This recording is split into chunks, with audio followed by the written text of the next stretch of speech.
Hi, you're listening to WSVC Radio. This is the Pit Stop with two T's. I'm Leo Sutton. I'm Stephen Foss. And I'm Nathan Shashura. And yes, we are once again joined by the one and only Mr. Nathan Shashura, Yes. who again will be eventually becoming a full-time host on the show. That's true. He's easing into it, guys. He is. He's learning the ropes. Slowly but surely. Oh, Yeah.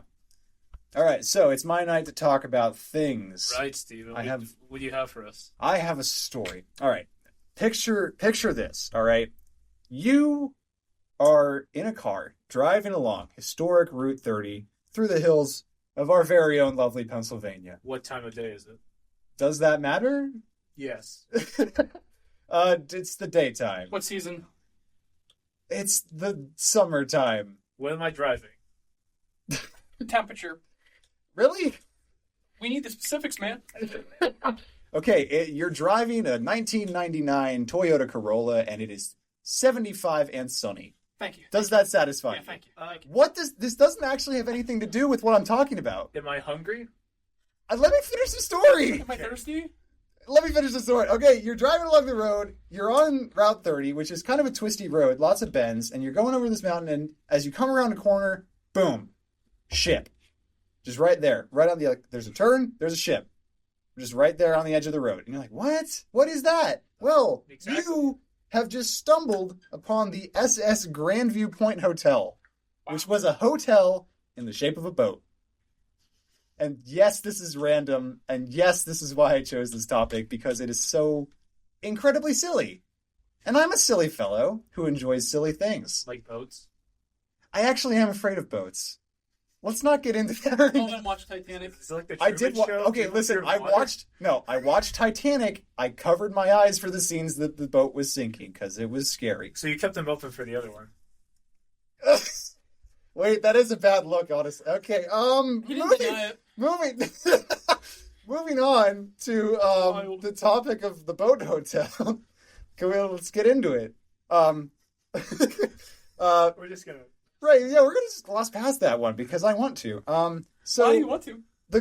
Nathan, for context, right? the ship sinks. Leo and I, for context, the ship sinks.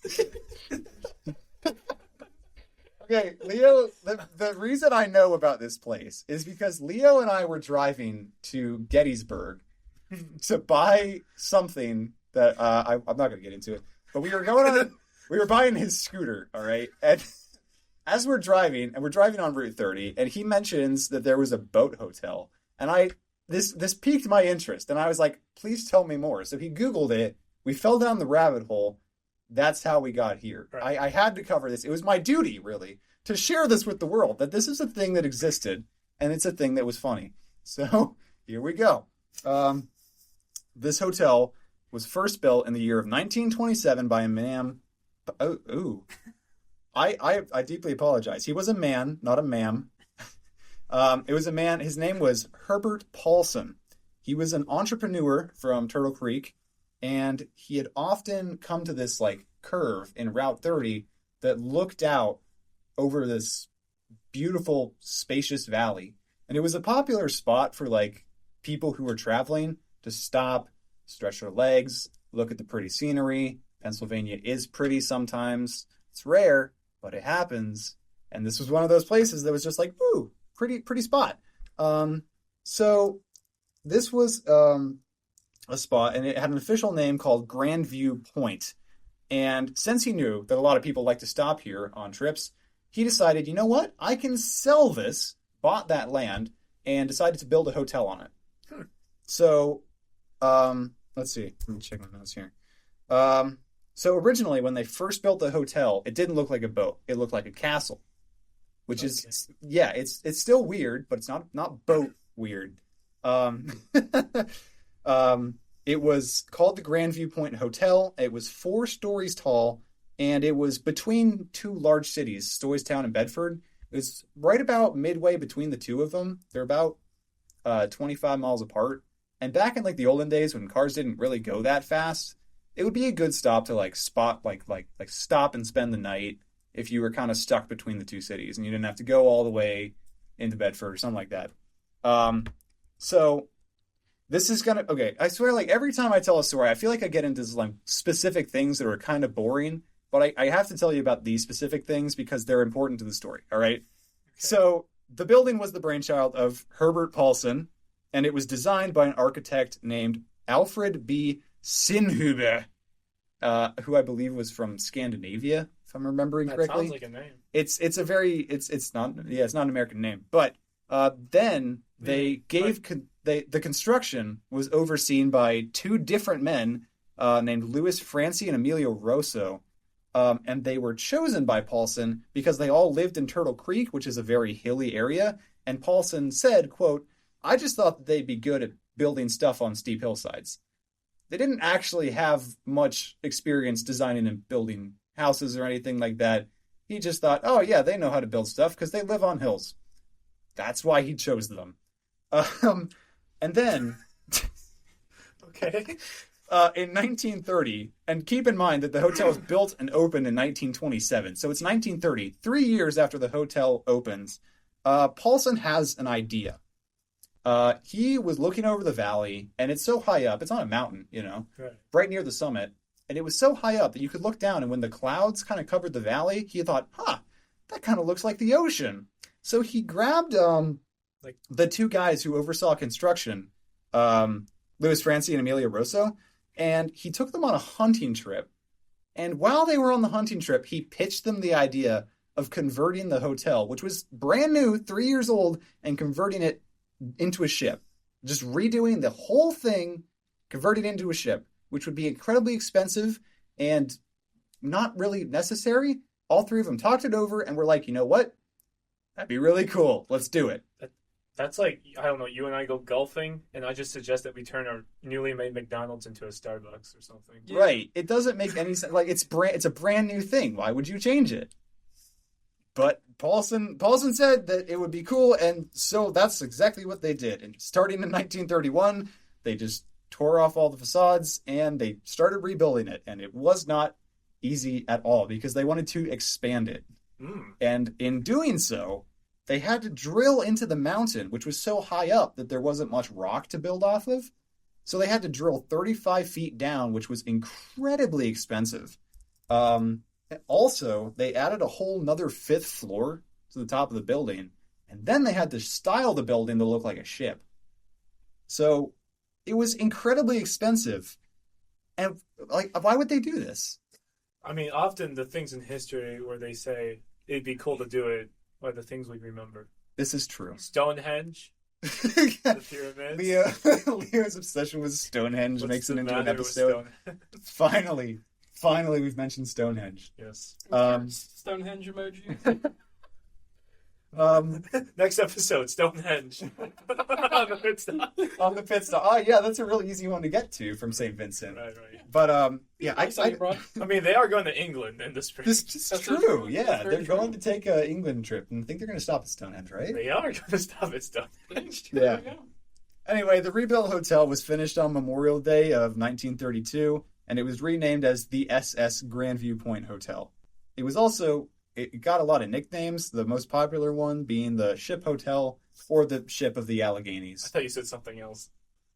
No, not on my Catholic podcast. I mean, I would be like, that's a very rude What, do name. you think it's shrimp?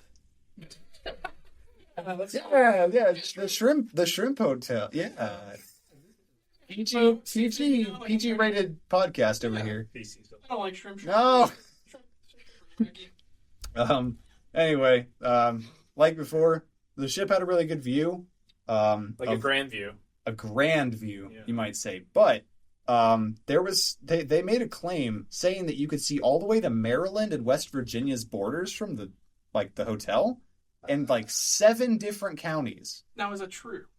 I looked on Google Maps, Okay. and technically there's nothing in the way. So technically you could, in theory, see all the way to Maryland, but it's a bit of a stretch. I feel like you have to be at least a little higher, like For like sure. a I mean, mile you're 2,500 feet above sea level. high. Right.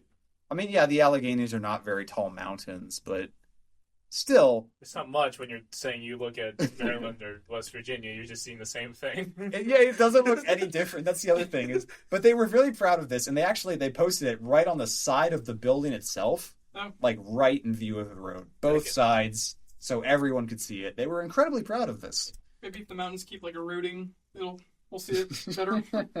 Yeah. There are rumors that some famous celebrities stayed at the hotel.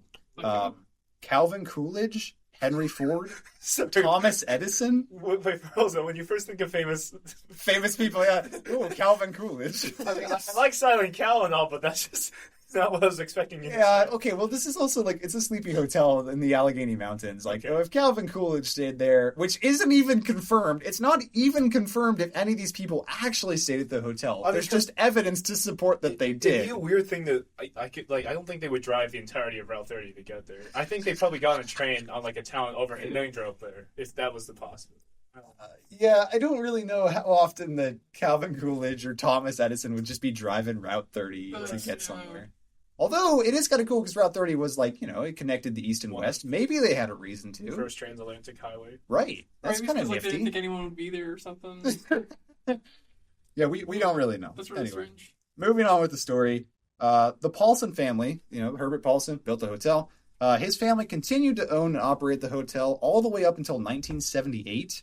That's that a long made time. It is. It really is. It stayed in the family for a long time. It was still operating as a hotel. Yeah, always as a hotel, never any other purpose. In fact, his daughter Clara Paulson was born in the hotel, which means that she has the unique distinction of being the only person on record who was born on a ship that's on top of a mountain.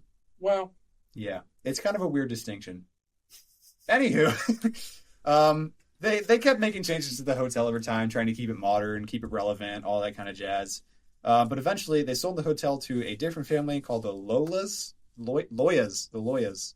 Kind of sounds like slang. How do you spell it? Loyas. But it sounds like you're in New York trying to get an attorney. I gotta get a hold of my lawyers. Hey, I'm walking you. I need to talk to my lawyer. I see. Yeah, you got me. All right, thank you, Leo. Well, the Loyas, they rebranded the ship as Noah's Ark. Yeah, which That's funny. I want to bring this up. I didn't have this in my notes, but the Carnegie Science Center, right? You know how they have that big train layout? I was gonna bring this up, Steven.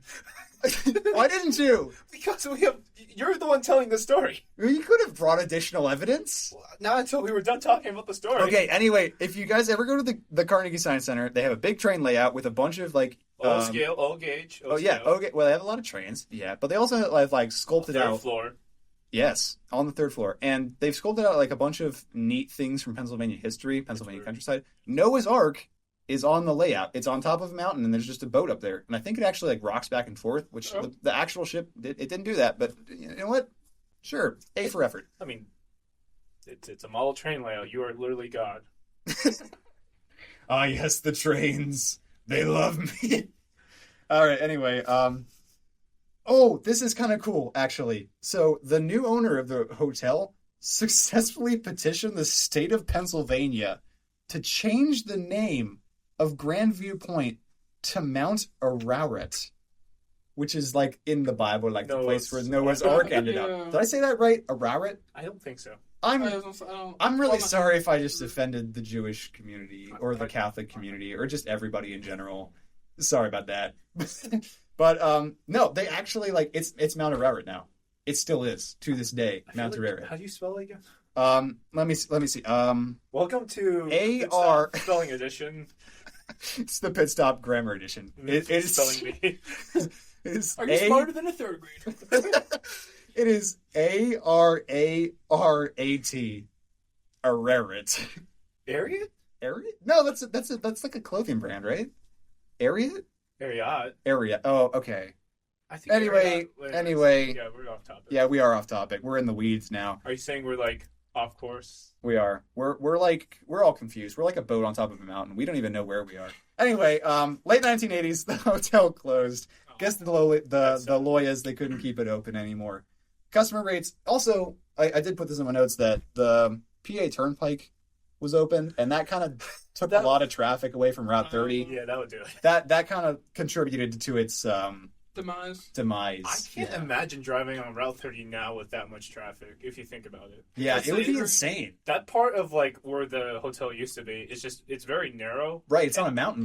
The roads are really narrow up there. I was driving there at like around 3 a.m. because I'm going to Washington, D.C., right? Mm-hmm. And it's just foggy. I can't see like 3 feet ahead of me. Right. And it's just, you see flashing lights. It's like a Silent Hill type of vibe. It's just so weird going down that like turnpike. And also, it's funny that at the bottom of that hill is like a bison farm. Yeah, yeah. If you guys ever drive down Route 30 and you go over the mountain, at the bottom of the mountain, it's a bison farm. It's really, really random and funny. But anyway, back to the story. We're getting to the end of it here, really. So by the late 1990s, building was just in complete disrepair. There was an organization called the Lincoln Highway Heritage Corridor, which is a weird name. They attempted to like try and save it, turn it into like a museum or something, but they didn't have the money. So it kind of just sat there, like looking kind of cool. What they did to keep like people out, like people like squatters or vandals or urban explorers, is they put like lights in it and they like lit it up at night to like keep people out. And also like it's a sharp turn, so like if you're not paying attention or you're drunk, you just see lights, maybe it'll help you take the turn a little better. So they kept it illuminated, but that is the main reason that they give for when it caught on fire. Oh. Yeah, in 2001, it caught on fire. The ship and sank. The ship sank. It burned to the ground. And yeah, I don't even know if they... I couldn't even find if they even fought the fire. I think they might have just let it burn. It's just in such a weird location for like any fire thing to happen anyway. Yeah, like how on earth is like... Yeah, Bedford is 18 miles away. So even if like somebody reported it, they have to get the fire crew all the way out there. Like the only reason you wouldn't fight at that point, you would just try to contain it. Right. Yeah, exactly. So hotel, it's gone. Oh, shit. Boat hotel is no more. The foundations of the building... It's still alive in our hearts. It lives on In memory. with us, The boat still sails. in our minds. Anyway, that was cheesy. The foundations are still there, though, which is kind of cool. You can still kind of see where it was. You can still appreciate the view. Yeah, the view is still there. It actually... the view. You can't do... Well, a well-placed nuclear warhead. Anyway, but yeah, there's still one wall that's standing. The foundations of the building are drilled so deep into the mountain that they're going to be there for probably a couple hundred years. There is one still standing structure across the street. There's like this cement hut-looking thing that used to be a gas station. It's now completely covered in graffiti and looks really, really weird. But it technically was part of it, so it's there. But you can still stop at the lookout spot. I recommend it. It is a good view. It's a nice break. It is, honestly. Just don't drive there at 3 a.m. with like fog. It's scary. It actually is. It's really unsettling. Yeah, when we were coming back, going through there, like it's complete covered the fog. The fog on the mountain was bad. Yeah. All right. Anything else I need to say? Last thing. Hotel was listed on the National Register for Historic Places in 1997. And then it burned down, and so they took it off of the National Register for Historic Places in 2002. So it's just been forgotten. That's not like you can really do much with that. Not really. Yeah. Yeah. I mean, it still lives on. Like you said, at the Carnegie Science Center, they still have the model train line with it. The Lincoln Highway Museum between here and Ligonier, they have like a little like pennant, and like I think there's something from the hotel originally still exists there. That's cool. The spot still exists. It lives on in people's postcards and stationery. Yeah. Right. And like, it's just a fun story. It's almost like a folktale. Like, yeah, we had a ship on top of our mountain. What's up? What are you gonna do about it? Yeah, this is Pennsylvania. We're proud of very strange things out here. Noah's Ark. Noah's Ark. Noah's Ark. I mean, hey, they did build a Noah's Ark. They did. I mean, In what, Tennessee? yeah. Or like at Kennywood. You guys, I was gonna say Kennywood. Dang it. Nathan, you I ever feel been like to that Noah's Ark in Kennywood? I have been. Sorry, we're a little off Is topic. I that guess a we're wrapping reference this to the up. hotel, or is it actually Noah's? No, they made it. Like, It's they like an filled it with like attraction thing. taxidermied animals. Also, all the people like in the Kennywood Noah's Ark are terrifying. Yeah, and also like the entire like thing. Okay, so like I'm trying to think like in a shell nut like In a it's just, shell, like, all in a these shell really- nut. It's like these really dark rooms, but like kind of I don't know. I wouldn't say strobe lights, but like kind of like colored lights. And then also like Right. this ship will like move as well. Like it'll just like sway and move. Yeah, It's low-key kind of terrifying. You've never been to Kennywood, have you, Leo? No, I'm not. Okay. I've seen Well, that next go- time on the Pit Stop, Kennywood with Leo. We're taking him, even though it's winter. We got to wrap this up, boys. That's right. Yeah. Nathan, do you want to try and redeem yourself from last time? Because last time was a thing. I'm not sure if it was edited out. Matt, did you edit it out? He did not. We should Okay. ask Timothy. I forgot to ask my brother about last time. Nathan, do you want to try and redeem yourself, or you just want us to do it? But we all try it. We're all gonna try. Actually, no. Let's do that for our last one, Leo. No. Okay. All right. No. All right. No. Well, thanks for listening to the Pit Stop. That's with 2 T's. You can find us on your social media on WSVC Radio. Ooh, with the plug. Yes. Even though you already found the show somehow. So Yeah. I'm Leo's son. I'm Stephen Foss. I'm Nathan Shashura. We'll catch you guys next time. Bye bye. Hey there, listeners. I'm Matt Boyer, station manager of WSVC Radio. If you like what you're listening to, don't forget to like, subscribe, and hit that bell button to be notified with all of our updates. Every day, one of our shows will be releasing a new episode. Stick around and tune in.